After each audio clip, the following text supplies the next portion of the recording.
और बाकी आप बोल देना था। हाँ बोल दूँगा।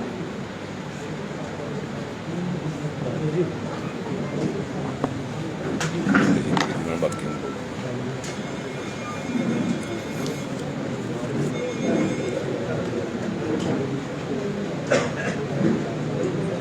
प्रदेश के मुख्यमंत्री लगातार पिछले 6 वर्ष से, जब से भाजपा की प्रदेश में सरकार बनी, तब से एक बात के ऊपर बहुत ज़्यादा जोर लगा रहे थे और कहते रहे कि हमने प्रदेश से भ्रष्टाचार को खत्म करना है।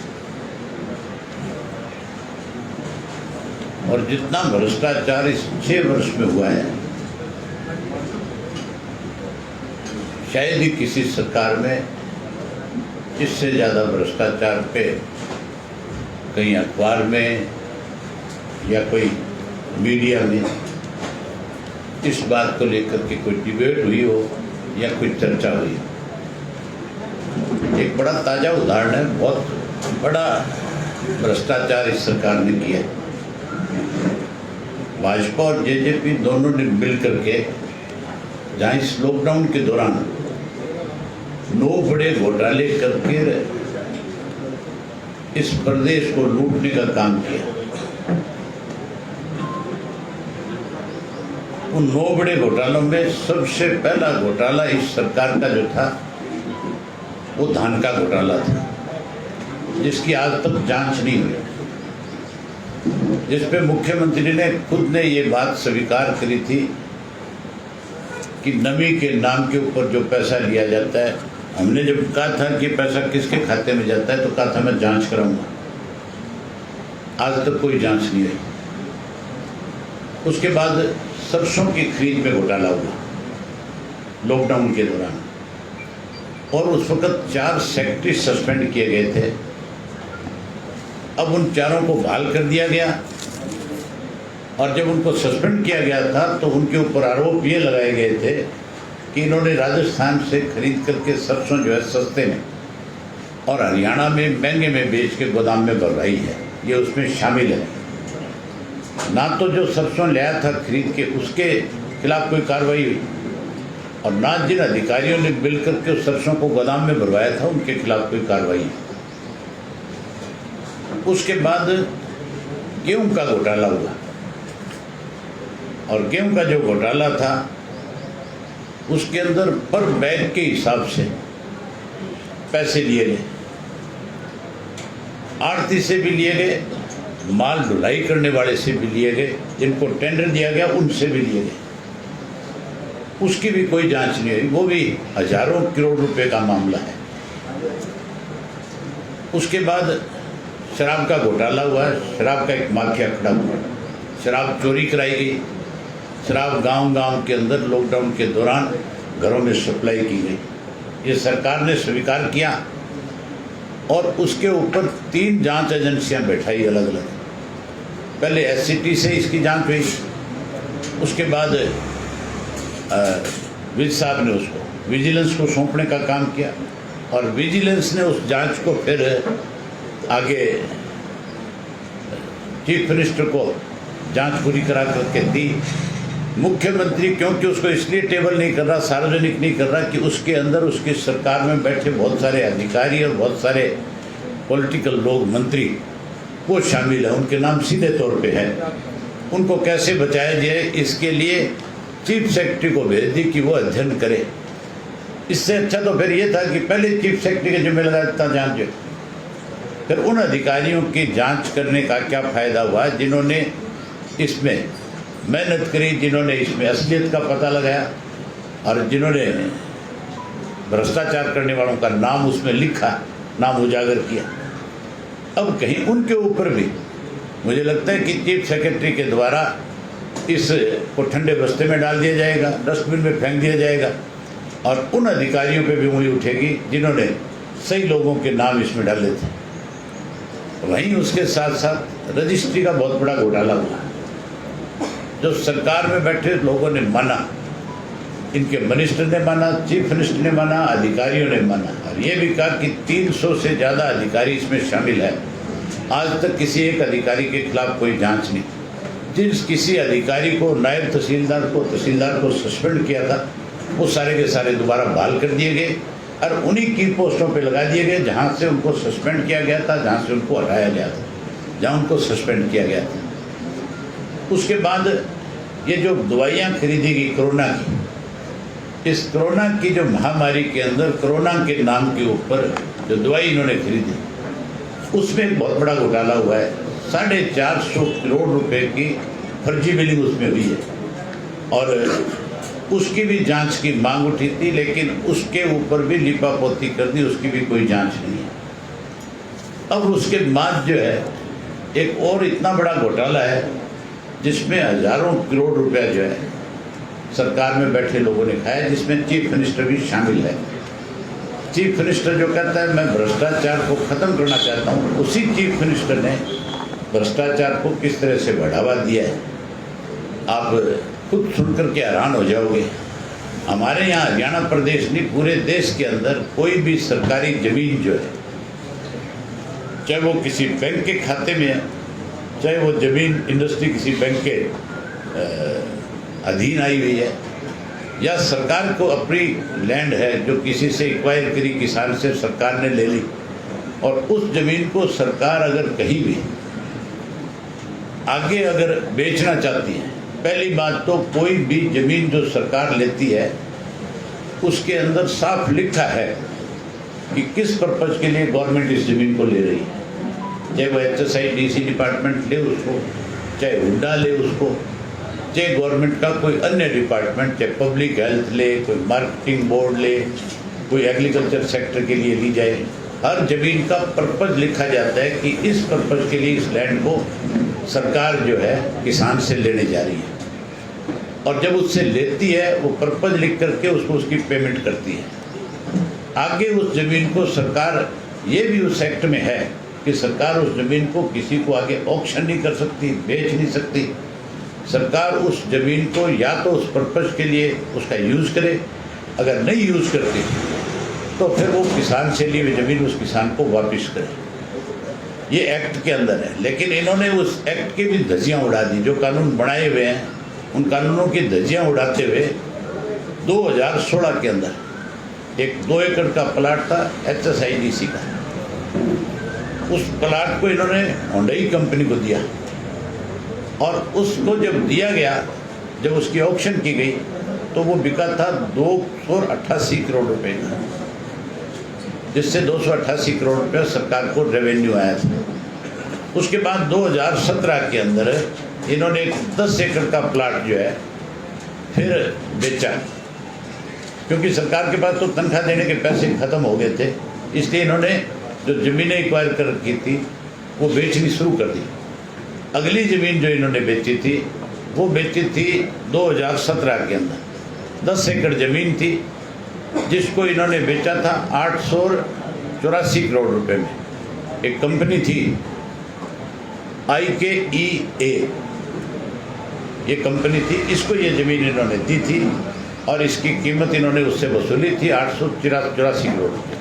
उसके बाद उसी साल में 2017 के अंदर फिर एक ज़मीन इन्होंने बेची 11 एकड़, जिसकी ओपन ऑक्शन करी थी, और उस ओपन ऑक्शन करके उस ज़मीन को DLF को दिया था।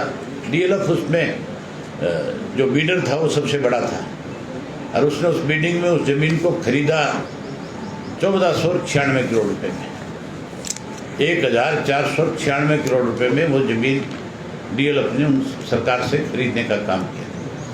ये तो ठीक है कि ये ज़मीनें जो बेची गई इनका पैसा ठीक सरकार के पास है, लेकिन उसके बाद अगली जो ज़मीन है वो देखने वाली चीज़ है। आज गुड़गांवा के अंदर, गुड़गांवा भी नहीं, बहुत सारे, गुड़गांवा है, फरीदाबाद है, और बहुत सारे सिटी हैं जिनमें इस लॉकडाउन के बाद 30% जो है ज़मीनों के रेट बढ़े हैं। जहाँ इस लॉकडाउन में और बहुत सारी चीज़ों का नुकसान हुआ, वहाँ ज़मीनों के रेट और शहरी प्रॉपर्टियों के रेट जो 30% बढ़ गए। इसी करके गवर्नमेंट ने भी रजिस्ट्रियों के रेट भी बढ़ा दिए।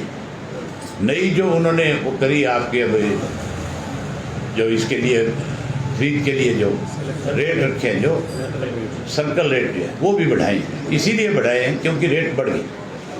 उस बढ़े हुए रेट के अंदर जिस तरह से ये ज़मीनें ऑक्शन करी गई थी, उस हिसाब से ज़मीन गुड़गांव की के रेट और ज़्यादा बढ़ने चाहिए थे। लेकिन एक कंपनी है फ्लिपकार्ट के नाम से, जो पंचकुला का एक बंसल नाम का व्यक्ति है, जिसने अमेरिका में कंपनी रजिस्टर करा रखी है और वो यहाँ बैठ करके उस कंपनी को चलाता है।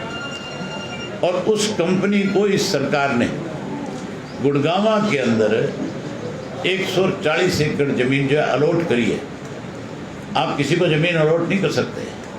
आप सरकारी ज़मीन की बाकायदा तौर पे अखबार के अंदर ऐड दोगे, आप उसको ऑक्शन करोगे, ऑक्शन की डेट रखोगे। ऑक्शन के अंदर भी मिनिमम एक शर्त है कि 3 कंपनी उसकी बिड के लिए आए।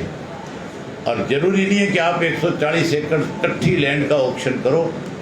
लैंड 2-2 एकड़ में, 1-1 एकड़ में भी ऑक्शन की जा सकती है। लेकिन इस कंपनी को बिना किसी ऑक्शन के सरकार ने 140 एकड़ ज़मीन उसको ट्रांसफ़र कर दी।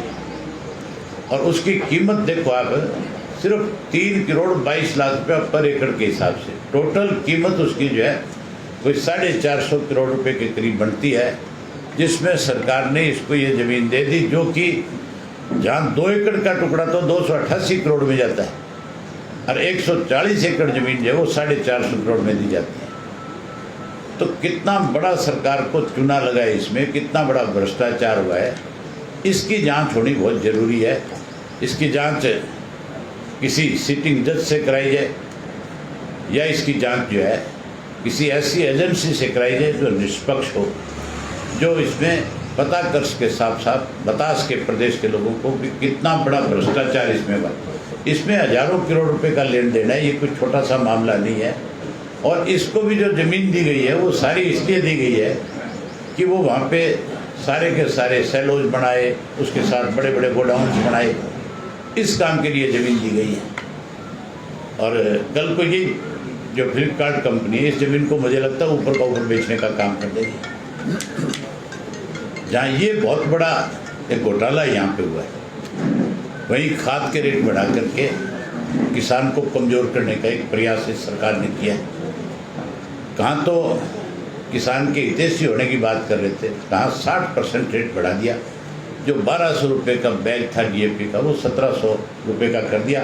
हमने एक फैसला लिया कि हम कल 12 तारीख को पूरे प्रदेश भर में अलग अलग डिस्ट्रिक्ट हेडक्वार्टरों के ऊपर हमारी पार्टी के अलग अलग नेताओं के नेतृत्व में एक प्रदर्शन होगा। और उस प्रदर्शन के साथ हम मेमोरेंडम देंगे कि बढ़े हुए रेट जो है खाद के वापस ले, किसी के तीनों काले कानून ख़त्म करे और उसके साथ MSP का नया कानून बना करके किसान को MSP का कानून बना करके उसको आश्वस्त करे कि भाई तेरी फसल को जो है कोई सस्ते में नहीं खरीद पाएगा, और किसान को बाइज्जत सम्मान के साथ घर वापसी करवाए। उसके साथ साथ आज आपके बीच में गोपाल सिंह भाटी जी हैं, जो कांग्रेस पार्टी के अंदर अनेक अलग अलग पदों के ऊपर रहे हैं। इन्होंने खुद चुनाव भी लड़ा है, असेंबली का चुनाव भी लड़ा कांग्रेस की टिकट के ऊपर, और अलग अलग पदों पे रह करके संगठन में बहुत बड़ा काम इन्होंने कांग्रेस के अंदर किया। संजय गांधी के वक्त से लेकर के अब तक कांग्रेस की सेवा करते रहे।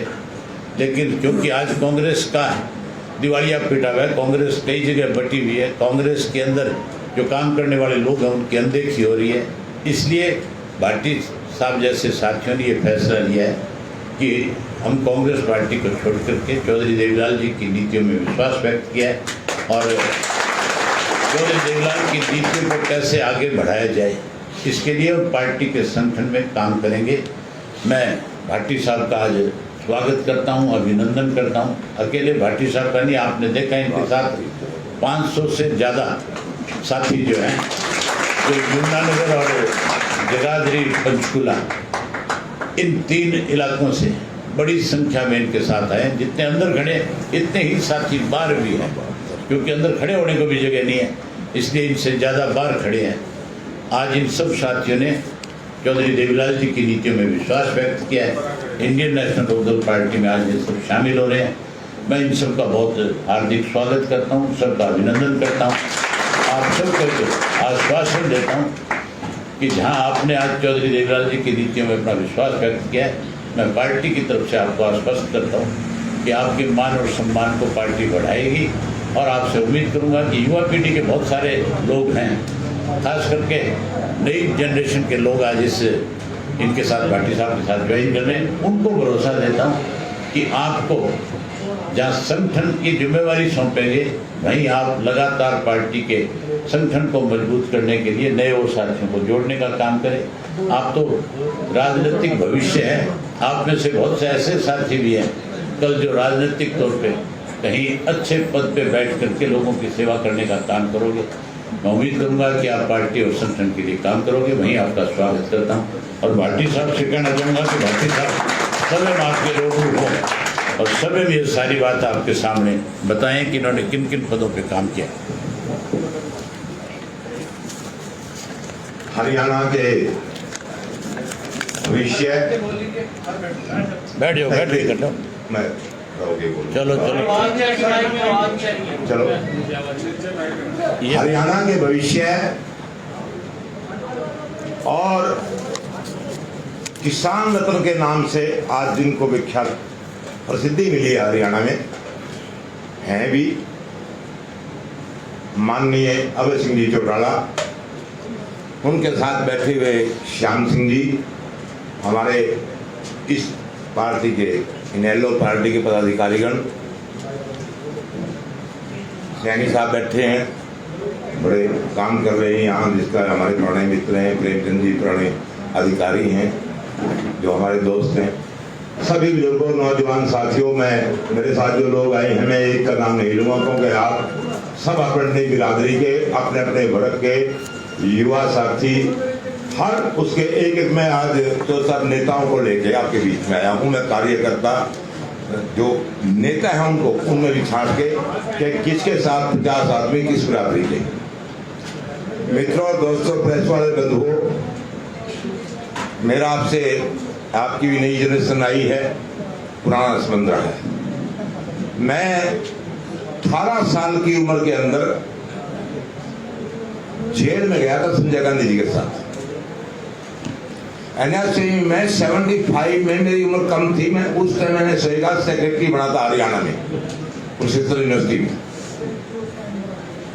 और जब जेपी मूवमेंट चला, जेपी मूवमेंट के अंदर ही मैंने जब विद्रोह देखा था कि ये कंस्ट्रक्टिव वे पे नहीं जा रहे हैं, मैं उस टाइम कांग्रेस में मिला था कि देश को हमें बचाना है, और इसलिए मैंने जो कांग्रेस पार्टी करी थी। वक्त बदला, इंदिरा जी के साथ काम किया, संजय गांधी जी के साथ जेल में रहा, उस टाइम इंदिरा जी के साथ भी 78 में जब वो जेल में, जब भी जेल में रहा हूँ। सेक्रेटरी एनएससी रहा हूँ, यूथ कांग्रेस का जनरल सेक्रेटरी रहा हूँ प्रदेश का 3 साल तक, जिले की वाइस प्रधान जनरल सेक्रेटरी रहा हूँ, और मैंने 12-15 साल तक अच्छी राजनीति दिल्ली में भी की। मैंने ये बेटे प्लीज चुप रहोगे, डिसिप्लिन दिखाओगे आप तो, डिसिप्लिन पार्टी में रहे आप तो।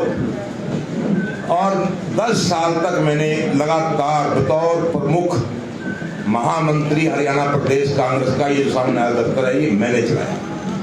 हर महीना रिपोर्ट करनी सोनिया गांधी को मेरी जिम्मेवारी थी। सोनिया, इंदिरा जी मुझे बाई नेम बाई कास्ट जानती थी। राजीव जी के साथ मैंने कई दौरे इकट्ठे किए हैं। नरसिम्हा राव जी का सलाहकार के तौर पर ही मैंने हैदराबाद के कैंप मैंने ही अटेंड कराया था मुझे, और मैं ही वहाँ इंचार्ज था हरियाणा की तरफ से।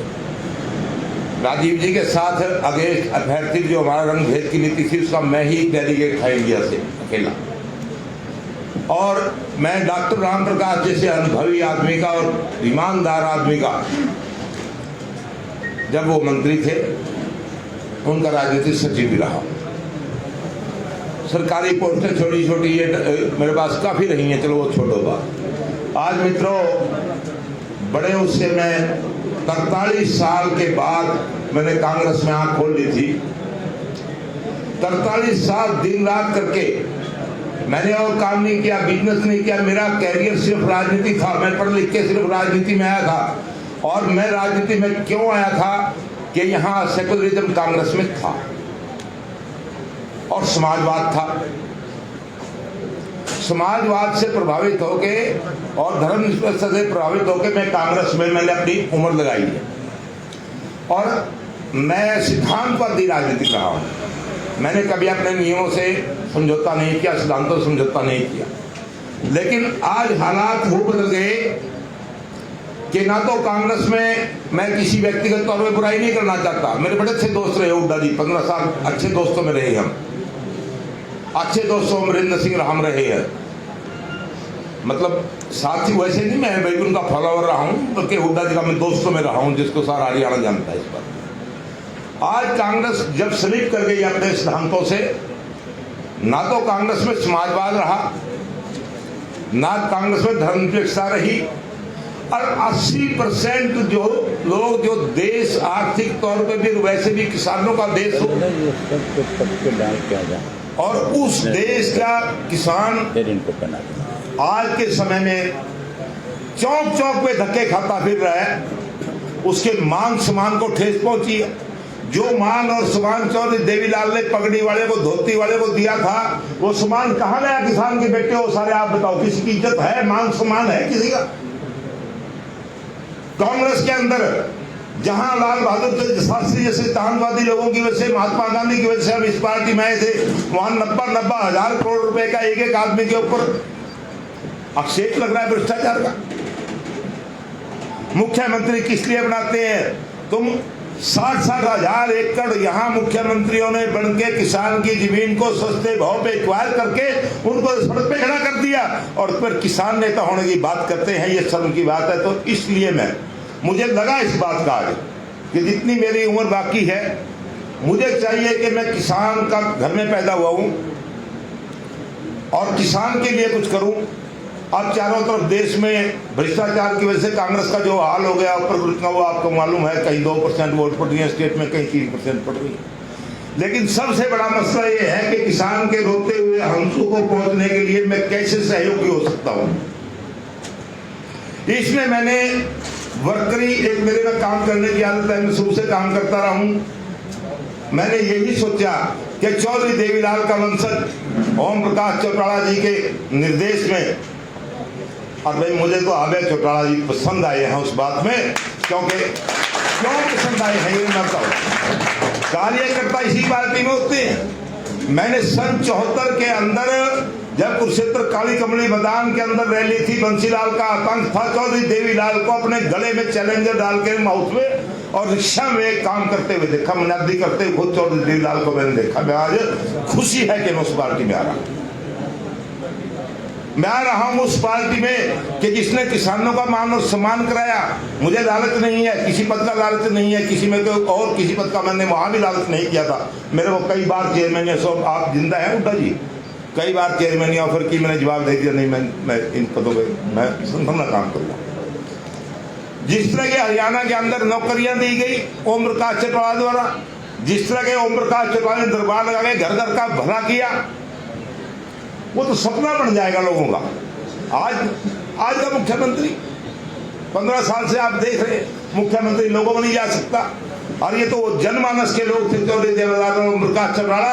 और मैं एक बात को पब्लिक में कहता हूं, जो आज अभय जी के सामने भी कहूंगा इस बात को, मैंने आज तक इनको कोई बात नहीं कही, कि मैं एक ऐसे संस्कारी आदमी के नेतृत्व में ये पार्टी नल्लो ज्वाइन कर रहा हूं, जिसके अंदर पारिवारिक संस्कार भी है, जिसके अंदर किसान का खून भी है। पारिवारिक संस्कार, मैं संस्कारों की बात ही बताता हूं।